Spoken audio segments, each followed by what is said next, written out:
السلام عليكم ورحمة الله وبركاته. بسم الله الرحمن الرحيم والصلاة والسلام على رسوله أفضل الأنبياء والمرسلين وعلى آله ومن تبعهم بإحسان إلى يوم الدين. My dear brothers and sisters, my name is Dr. Ahmed Subuh. I'm the chairman of the Islamic Shura Council of Southern California, an umbrella organization for almost 70 Islamic center and organization in Southern California. Your masjid is one of the proud members of that organization, and the message and the goal of having this entity is to create the unity between the Muslims, is to create one voice to talk on behalf of Muslims in Southern California, to represent each one of us when we are talking to our fellow citizens of this land. I'm very honored to be with you tonight, and I have a few words I'd like to share with you, and I want you to keep them in mind when you are exiting this season of yours. This season that you charge yourself with emotions, that you charge yourself with love to the family of Prophet Muhammad sallallahu alaihi wasallam.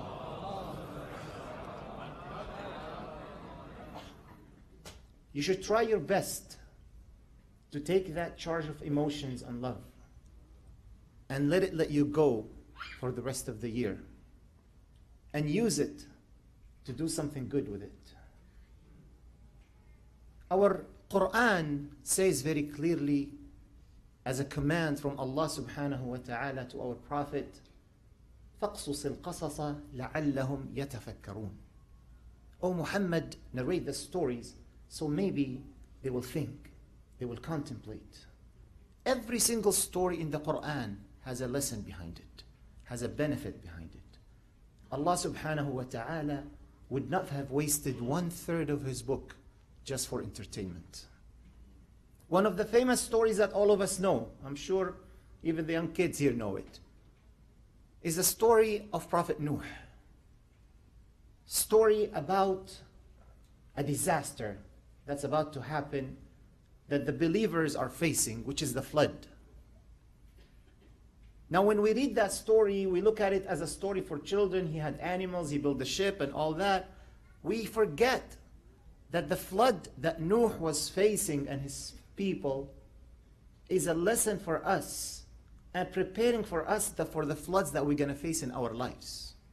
We live in a time right now that there are so many floods around us. There is a flood of immorality. لا أخلاقيات. You cannot drive on any freeway without seeing a billboard with a bad image. You cannot go to any website without seeing on the side of it an advertisement for something negative. You cannot even go to a store while you're waiting in the line to pay for the cashier without having to see all these magazines that promote immorality. That's a flood. That's an attack. It's affecting our families and our children. There is a flood of an attack on religion itself. Now to believe in God is being ridiculed and made fun of. One of my friends, and believe me, that's happening to your children when they go to college. One of my friends said the first day in college, my professor asked us in the class, who still believes in Santa Claus? And everyone laughed. And then he said, who still believes in the Easter Bunny? And everyone laughed. And look at the professor, what he asked after that. Who still believes in God? And everyone laughed. This is the vicious attack on the religiosity and belief in God is around us everywhere.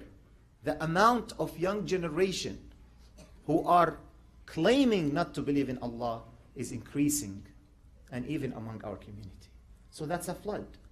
There is a flood of Islamophobia, an attack on our faith, vicious attack on our religion, to make us look bad, to make us look evil. And millions of dollars are being pumped into this machine. There is a flood of division and sectarianism happening around the world. So what do we do about it?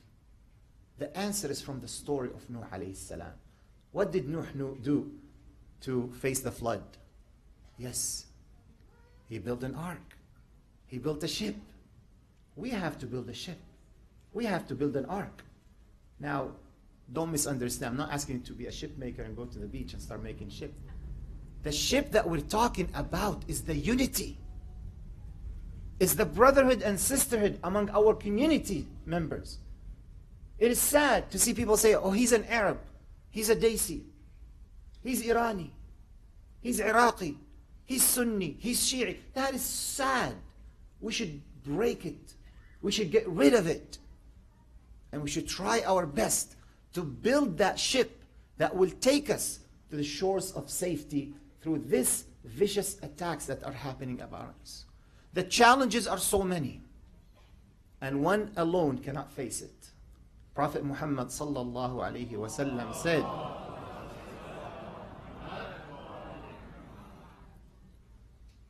the evil, the shaitan, would not be able to attack you when you're together. But when you're by yourself, you are an easy prey to him, just like the wolf can attack a sheep when it's by itself. Being together is a must. It's not an option right now. It's not a luxury. It's a necessity. The Shura Council, the Shia Muslim Council are working together. We created an amazing conference a few months ago, and we're still working together to understand the needs of our communities, to understand what is offensive to our communities from that. Sometimes we don't know. Sometimes we're ignorant about each other.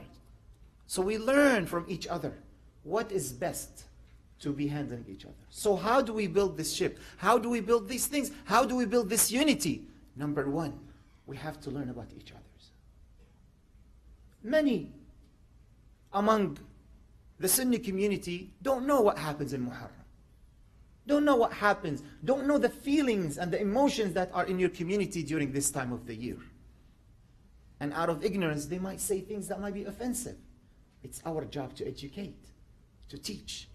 Many among the Shia community don't know that every single Muslim on the face of earth condemn and hate those who killed Hussain. Every single Muslim on the face of earth consider Hussain is a martyr. And when we read the story of the massacre of Karbala, we cry. All of us, all Muslims. When we read the story when that criminal picked a wooden stick and he put it on the eyes of Hussain, one of the companions was sitting and he said, Wallahi, I saw Prophet Muhammad kissing those cheeks and eyes. All of us believe in that. Some people don't know that. So number one, learn about each other. Number two, we need to work with each other to face the challenges that are facing us. Islamophobia is not a joke. Some people say, what Islamophobia? It's not going to affect me. Yeah, you might put me in front of Fox News for 24 hours. They can say whatever they want. It's not going to affect me. It's not going to make my religion even less by 1 inch.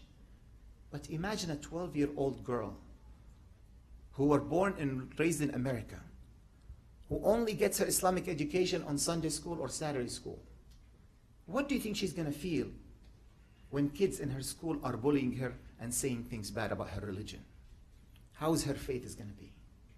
It's our job to defend our children against this vicious attack that's called Islamophobia. It's our responsibility to give the best representation of Muslims out there. Each one of us should be the best in whatever you do. You're a mechanic, be the best mechanic. You're an engineer, be the best engineer. You're a doctor, be the best doctor. Let the reputation go out and say that if you want a good professional, go to a Muslim professional. If you want a good car salesman, go to a Muslim car salesman. If you want a good doctor, go to a Muslim doctor. This is the responsibility of each one of us. One apple, one bad apple can ruin it for all of us. And there is hope in doing that. It's not hard. It's doable.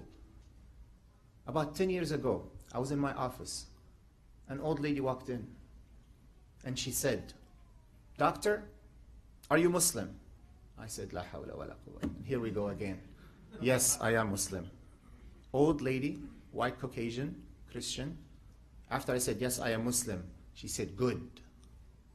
I said, why are you saying good? She said, I always look for Muslim doctors. I trust them. Ya Allah. Allah, if you give me $1 million that day, I won't be happier. And I had to work harder to make sure I keep that reputation and keep that image, even if sometimes I have to sacrifice, whether it's money or time. We live in a season of sacrifice, right? This is the time of a memory of a sacrifice. Let us sacrifice extra few dollars at the restaurant in tip to the waitress. So when she sees Muslims' families come in, she'll be happy. Let us sacrifice extra few minutes to clean the front of our neighbors' houses so they can say, my neighbors are Muslims, I love them. Let us sacrifice some of our pride and reach out to the others, whether they're within the Muslim community or outside, to build those beautiful relationships. It is absolutely my honor to stand before you today. And I really would like to see each one of you using the emotions and the love of the family of our Prophet sallallahu alaihi wasallam in this time to build that strong community afterwards. You start with your masjid and then you connect with the others and the other masajid, and together inshallah we can build that ship that will take us to the shores of safety. Jazakumullah khair for listening. Assalamu alaikum wa rahmatullahi wa barakatuh.